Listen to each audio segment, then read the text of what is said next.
Hello people, I'm the Comic Book Gamer, and today I'm going to talk about Christopher Priest's Deathstroke. Now, actually, this doesn't really feel right. I think I should kick it a little old school for this video. Nice of you to drop in.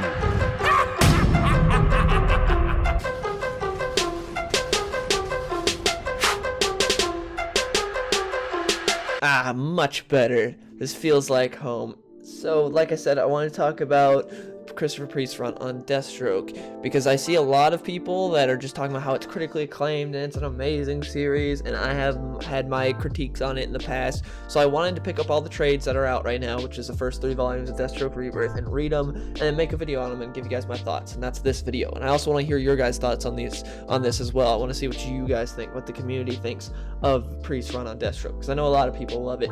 So anyways, without further ado, let's get into it, starting off with his family, because I've talked about this a lot before, and I need to talk about it here also. Slade's family has been used to death in every Deathstroke story. Almost no writer knows how to write a Deathstroke story arc that doesn't involve his family, and frankly, it gets really tiring. Slade's family is a huge part of who he is, but we've seen it all before, and we don't need to keep seeing it. It's annoying and overdone. Sadly, Priest does the same as everyone else. Slade's family are as much of the star of this book as he is, maybe even more so. The title of the book is Deathstroke, not Slade and Family. I pay for this book to read about Deathstroke, not learn about his ex-wife's new husband or see Joe's daily antics. It just gets annoying seeing every single writer that's put on a Deathstroke book just keep hammering away at, hey, here's Deathstroke's family again in every story arc. Marv Wolfman also used Deathstroke's family a lot, but not near to the degree that these guys are. Probably my favorite Deathstroke story that was written by Marv Wolfman has nothing to do with his family. It's City of Assassins. I love that story arc. Deathstroke's family has nothing to do with that story, and it's an amazing story arc, and it feels different than the rest of all the Deathstroke stories because his family does not play a part in it at all. And then you have Full Cycle, which is another great one, that his family plays a small part of it just because the guy dresses up like Ravager, but besides that, his family doesn't really play any part in that storyline. But in every single volume so far of Priest's run, his family is a huge part of it, and it gets tiring. Now, all of that being said, let's talk about how Priest handles the Wilson family. I like the way he writes Rose, how she doesn't really understand Slade or how she fits into all of this at all. She's an interesting character. Her and Slade have some of the best moments together in the book. I really do enjoy some of their back and forth. They had some amazing dialogue together, and I liked seeing their adventure in Volume 1. It's done really well. I really do like Rose. Rose is the best out of the Wilson family besides Slade himself. I really like the way she's written, and she's a likable character. However, she's the only one out of Slade's family that I like. Adeline is just bland, mad, angry ex-wife with nothing interesting to her. There's just nothing there that really makes me want to see more Adeline. She's just nah. Then you have Joe. Joe is not the Joe I know, and I don't mean that in a good way. I don't really care that Joe is bisexual. That's like a big change he made in this book. It doesn't really matter to me that much, especially since you can tell Priest did it for story reasons and not just forced agenda, which is very refreshing. He did this specifically for a story reason in the book. What I don't like is that despite how awful of a father Slade was and all the horrible things that happened to Joe, he turned out to be a good person. That's what Joe was. But in this book, no, that's not how it is at all. Joe originally was the one Wilson that was actually clean. But no, Priest had to change into some shady guy that murders his ex-lover and is just a confused person that isn't the pure light of the Wilson family that he used to be. I liked what Joe used to represent, how he was this guy that despite everything that happened, he shaped his own future and didn't let the circumstances he was in dictate what happened to him. But that is all gone now thanks to Priest. Joe is no longer that bright light in the Wilson family that was able to defy Deathstroke, because everyone else in the Wilson family always blames Slade for everything, and kind of rightfully so a little bit, because Slade did like do a lot of horrible things to them. But every time anything bad is be like, oh, it was Slade's fault. But despite all that, Joe didn't do that. Joe was the one person to do that, who had more of a right than pretty much anyone besides like Adeline, because that's the whole reason he can't talk is because of Slade. That's the whole reason he got his vocal cords cut by that guy that's trying to slit his throat, is because of Slade. But despite all that, he was still a good guy. He was a good person. But not in this book. Joe's not a good person. Joe's just another corrupted person. That's just, yeah, it's really annoying. I don't like that interpretation of Joe. Now let's move on to the man himself, Deathstroke. Let's talk about how Priest handles him. When Deathstroke was first introduced in New Teen Titans, he was a villain. He seemed to be a bit of a conflicted villain, but nonetheless a villain. But then when Deathstroke solo series came out in the 90s, we got into the mind of Deathstroke and got to see how he saw the world. Turns out Deathstroke is much more of an anti-hero than a villain. He had morals, He had his own code that he followed, and money almost never had anything to do with whether or not he would accept a job. But in Priest Deathstroke run, we have no clue what makes Deathstroke tick, or even if he's a villain or an anti-hero. We're just as clueless as everyone else in the book as to what Slade's motives are.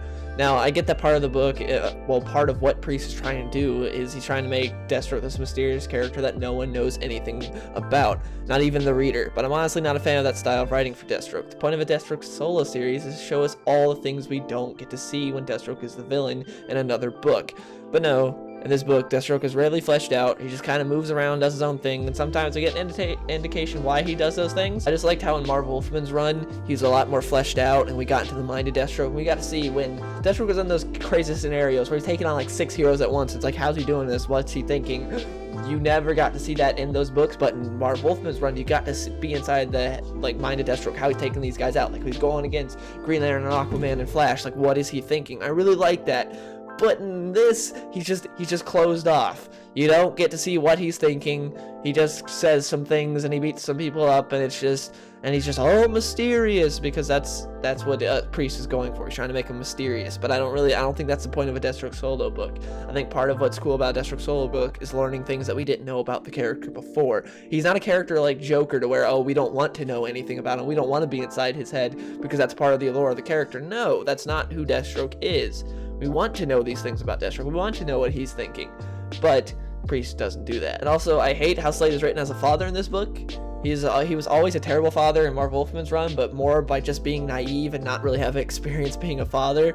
But in Priest's run, it's like he's intentionally trying to be the worst father and husband possible. I don't completely hate Priest Slade, though. It's just that there's so much more I feel like he could do with the character that he's just not, because he wants him to feel mysterious and badass. I feel kind of like he's holding himself off. So Priest Slade is kind of 50-50 for me. There's some things I really like his interactions with Rose and that dialogue that he writes there, and his interactions with Wintergreen. And there are some things I don't like how he is written as a father to these kids. And it's just, there's 50-50 for me on the main character in this book, Slade, but he doesn't really feel like the main character, which is another problem I have in this book. He feels kind of sidelined at times for the rest of his family. Now let's get into the story. The story Priest writes for these 3 volumes are actually really interesting and the best part of the book. I think Priest is a really good storyteller, and if given original characters instead of characters that are already set a certain way, I think he could do an amazing job. He weaves a very well constructed plot through the 3 volumes. You really notice how good of a storyteller Priest is when reading in trade. I read the first story arc and issues and I hated it. I remember talking about on Twitter and in videos how I did not like this run at all, because when you're reading in issues, you don't get the full picture and it's not near as good. But reading it all at once in trade, it's actually pretty good. So if you want to read Priest Run on Deathstroke, I highly recommend you buy it in trade rather than waiting for each issue to come out. That's how I'm going to read it from now on. Ever since I bought these trades, I'm like, yeah, I'm just going to buy it in trades from now on. I hate having to wait for trades, but it's better than reading issue to issue and being like, this is just awful. He's definitely much more of a trade writer. He does a great job when you read it in trade. Now, the first volume brings back Wintergreen, who is great in this book, by the way, but I feel like he gets shafted to the side too much. I would like to see more of him and Slade in this book, but instead we get more of a spotlight on his family. The first volume, it's also about Slade trying to spend some quality time with his daughter Rose, but he doesn't exactly know how to do that because Slade isn't exactly the type of guy to give you a hug or say I love you. So we get to see how that plays out, and it plays out in a pretty funny way to see how Slade's like, I want to spend quality time with my daughter, but I'm not going to do it in a traditional way. Volume 2 is the weakest of the 3 in my opinion.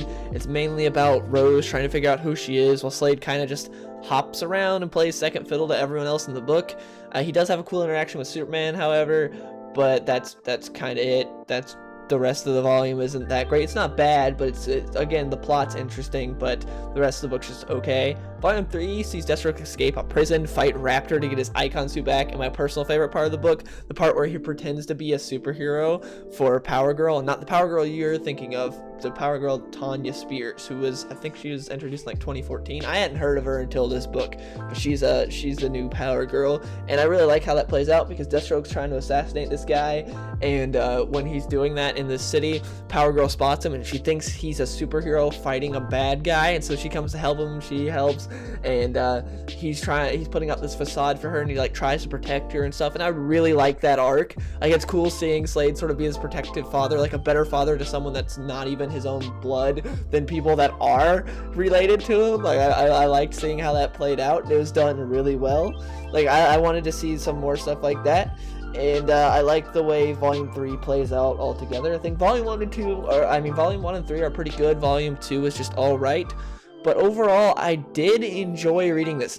Like I said, Priest is a good storyteller, and he makes you want to know what happens next. He's very good at that. Like, oh, what's going to happen next? What's going to happen next? It's just the problem with the characters themselves. I feel like he doesn't really understand them or really care about the foundation that will have been laid for the characters.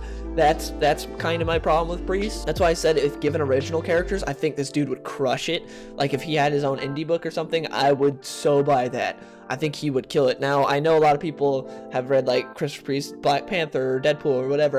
This is my first time reading anything Christopher Priest, so that's why these are, like, my opinions on him as a writer, and I think he does a good job with plot. It's just, with characters that are already set a certain way, that are already like, okay, we already know these characters are like X, Y, and Z, they're already like this, and then Priest's like, nah, I'm gonna change, I'm gonna make it to where Joe is no longer the good guy of the Wilson family. Everyone in the Wilson family is just a piece of garbage. It's like, that doesn't really line up. I'm not the biggest fan of that.